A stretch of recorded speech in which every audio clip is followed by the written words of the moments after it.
মুসলমান হিসাবে সকলের হয়তো এইটা জানা আছে যে আপনি যদি জিনা থেকে বাঁচতে পারেন, জিনা থেকে নিজেকে হেফাজত রাখতে পারেন, আল্লাহ আপনাকে ডাইরেক্ট মৌতের হাত থেকে, অর্থাৎ আপনার মৃত্যু হবে এরকম জায়গা থেকে আপনাকে বাঁচায় আনতে পারে, ঠিক আছে?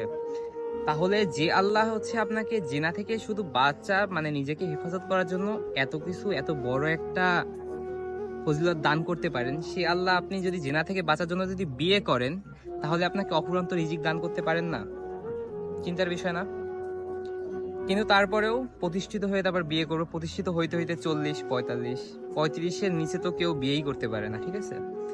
এইটা ভাই কিরকম একটা ব্যবস্থা হইলো? আপনি আল্লাহকেও বিশ্বাস করেন, আবার হচ্ছে নিজের রিজিক আবার নিজেও তৈরি করতেছেন বইসে বইসে। হাস্যকর না কথাগুলা?